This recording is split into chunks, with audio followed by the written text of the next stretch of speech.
Hablamos a esta hora a la reconocida nutricionista caleña Sandra Alfaro. Doctora, buenos días. Muy buenos días, ¿cómo te encuentras? Un poco preocupado con este tema de las dietas cetogénicas. ¿Qué es una dieta cetogénica inicialmente? Bueno, mira, una dieta cetogénica es una dieta que se hace y no se usan carbohidratos dentro de la dieta, se suprimen los carbohidratos. Eso es una dieta cetogénica, entonces se usan como fuente de energía sobre todo la grasa y se quitan todas las harinas, grasa y proteína, y se quitan todas las harinas. O sea, se puede usar carne, pollo, pescado, huevos, queso, y grasa, puedes comer mantequilla, gorditos, fritos, y, y verduras se pueden usar verduras algunas, porque los que tengan carbohidratos las retiran, como la zanahoria, por ejemplo, la remolacha las retiran, y se quitan todos los carbohidratos, es decir, no se come nada de papa, ni yuca, ni plátano, ni arroz, arepa, maíz, todos estos se retiran. Eso es una dieta cetogénica. Y las frutas se usan muy poquito, porque las frutas tienen como fuente de fructosa, que es un carbohidrato. Entonces casi que también retiran todas las frutas o se consumen las que menos tengan carbohidratos, como los kiwis, por ejemplo, o la manzana, pero muy poquitas. Se puede programar 1 a 2 frutas al día. Eso es una dieta cetogénica. ¿Qué tiene para el metabolismo, para el organismo, el hecho de que uno se someta a una dieta cetogénica 1 semana, 2 semanas o meses, como lo hacen algunas personas, teniendo en cuenta que los carbohidratos son la principal fuente de energía? Bueno, estas dietas nosotras las utilizamos en pacientes que lo requieren. Por ejemplo, lo requieren pacientes epilépticos. Hay estudios que han demostrado que ayudan a la epilepsia, ayudan a personas muy avanzadas en Parkinson. Y en casos especiales neurológicos se utiliza la dieta cetogénica. Pero en una persona normal que esté caminando, que tenga que cumplir actividades, etcétera, es muy riesgoso una dieta cetogénica porque el cerebro solo utiliza glucosa como fuente de energía. Entonces, si nos sometemos a esta dieta, el cuerpo tiene que producir la energía a partir de las grasas y de la proteína. Entonces, ¿qué está pasando? Se empieza a usar como fuente de energía la grasa. Y la grasa produce cetonas, por eso se llama cetogénica. Produce bioquímicamente en el cuerpo, se producen cetonas.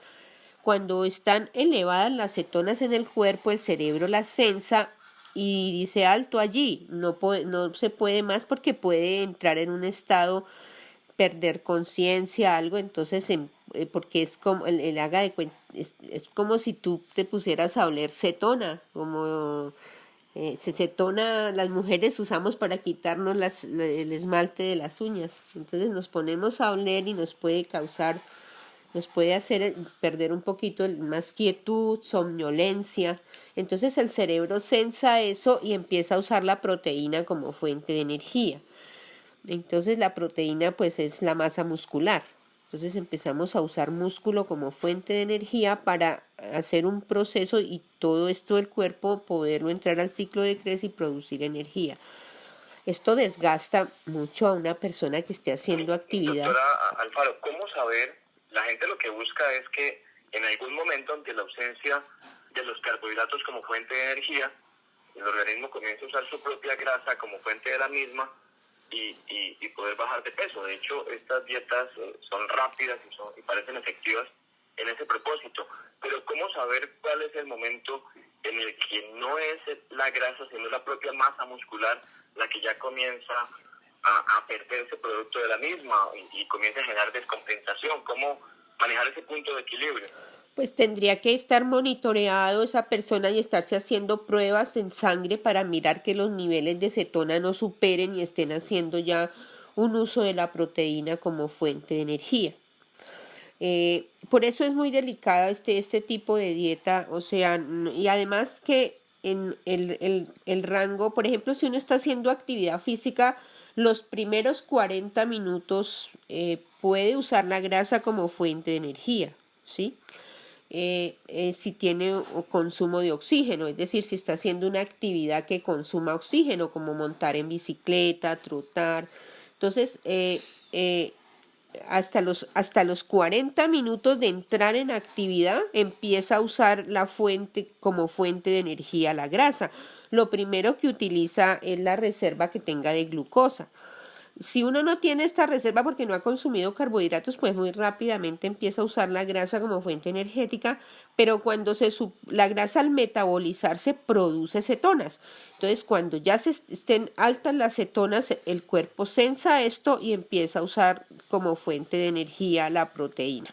Entonces, ¿qué hacen estas personas? Exageran en la proteína, van al gimnasio, usan suplementos altos en proteína, y es un estrés para todas las células muy grande, un estrés metabólico grande que puede afectar tiroides, ¿no? Entonces, las dietas cetogénicas deben estar monitorizadas, se pueden estar estrictamente bajo un concepto de un endocrinólogo que esté mirando todos los niveles de hormonas, cómo se encuentran en el cuerpo y esté censado la persona, si se requiere para un propósito específico, ¿sí? Ya sea alguna patología neurológica, o que se requiera, por ejemplo, en un caso de una superobesidad y que la persona necesite entrar a ser intervenida, se puede poner un concepto bajo unas bajitas calorías y se hace una dieta baja en carbohidratos, pero casi nunca se le suprimen todos los carbohidratos.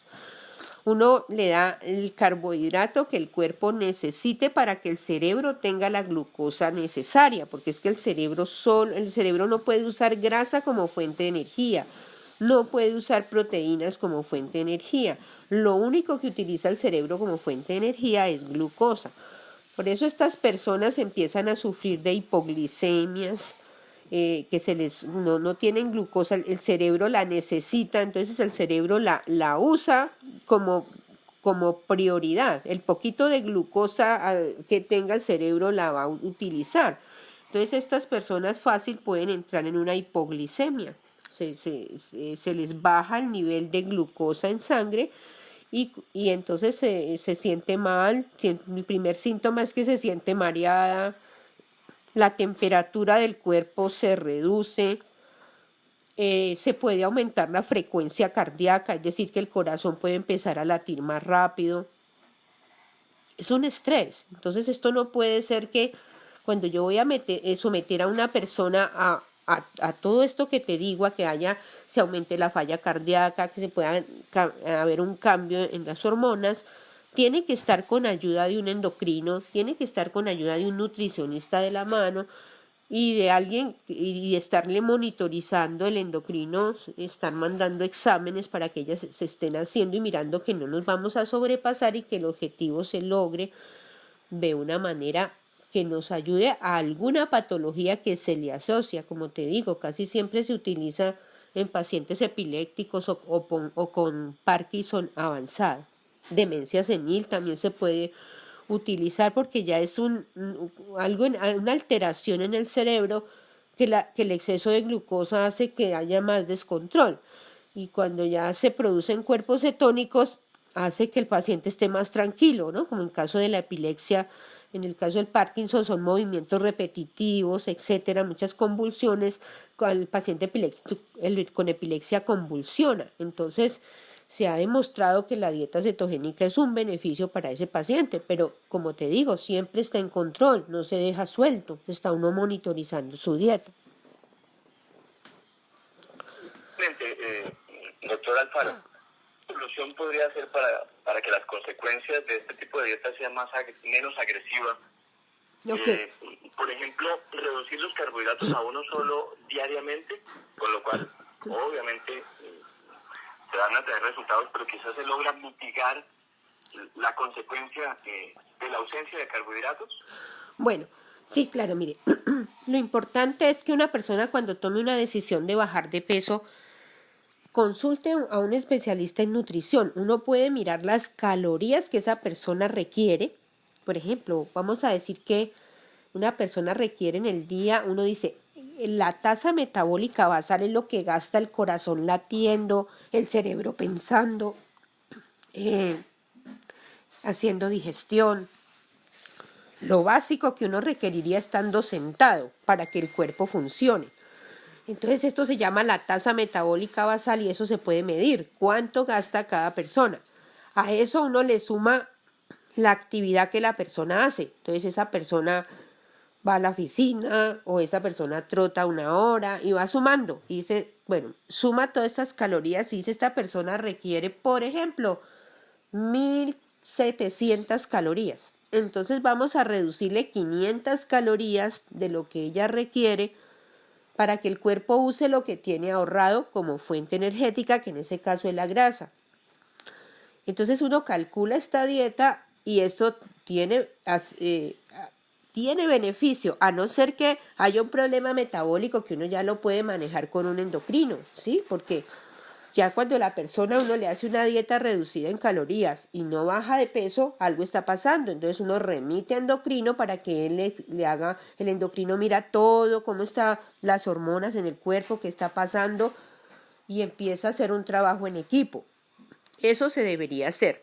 En cuanto a las dietas que me preguntas, esa que te expliqué es la parte bioquímica, fisiológica que el cuerpo requiere, porque todo proceso que uno haga con el cuerpo, todo tratamiento, debe tener tiene que estar bajo una base fisiológica, bajo una fase metabólica, científica, que uno lo pueda medir para que no le vaya a causar daño al cuerpo. Y allí sí ya la nutricionista dice, bueno, entonces tantas calorías y qué va a hacer de actividad física.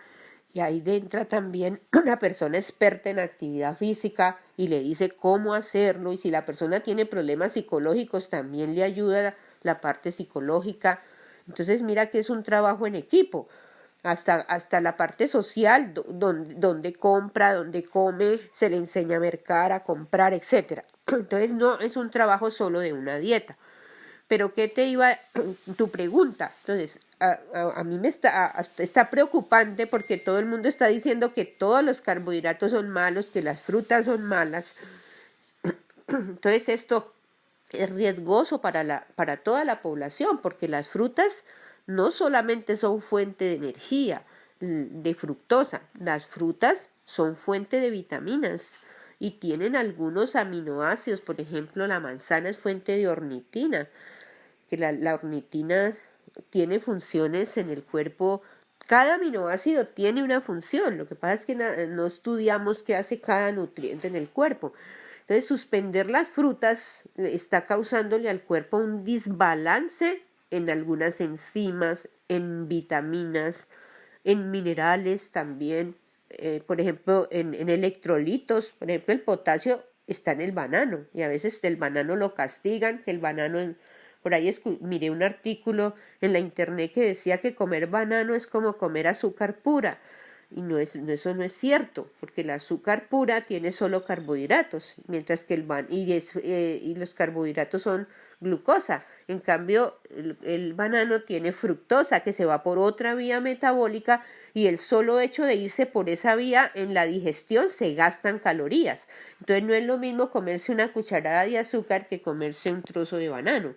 Y en la nutrición el banano es fuente de potasio, de magnesio, tiene calcio, entonces, y tiene muchos oligoelementos. Entonces, mucho cuidado con suspender las frutas, ¿sí?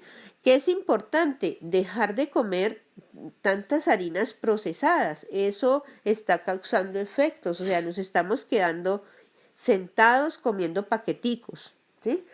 Y frituras, harinas fritas, eso es más calorías, ¿sí? Harinas con muchas preparaciones que uno no sabe cómo se hacen. A veces se come un pan y ese pan puede llevar muchas cosas que uno no sabe que tiene, ¿ya? Que le colocaron más azúcar o le colocaron queso, pero no sé qué tipo de queso. Entonces, es importante comer harinas que den la tierra, por ejemplo, papa, yuca, plátano, ¿sí? Dependiendo del gusto de cada persona, ¿sí? y dependiendo del metabolismo y lo que le caiga bien. Ahora la nutrición está avanzando mucho y ya ya sabemos epigenética y ya tenemos genética, entonces se puede saber como qué alimentos le conviene comer a esa persona. Ya cada vez nos acercamos más, ya el genoma humano está descrito y ya se puede mirar qué alimentos esa persona metaboliza y qué alimentos le sirven a esa persona. Pero y ahora es importante mirar en los carbohidratos el índice glicémico. Quiere decir la cantidad de insulina que se requiere para digerir ese alimento. Entonces, uno tiene que consumir, si está con sobrepeso, consumir carbohidratos que tengan bajo índice glicémico. Entre esos está el maíz, por ejemplo, tiene bajo índice glicémico. Entonces, la arepita no podríamos sacarla. Doctora Alfaro, gracias por ayudarnos a entender un poco los alcances, los peligros también de este tipo de dietas y la importancia sobre todo de consultar a un profesional en nutrición antes de iniciar un proceso como este. Buen día, gracias. Muchas gracias para ustedes, gracias. Buena mañana.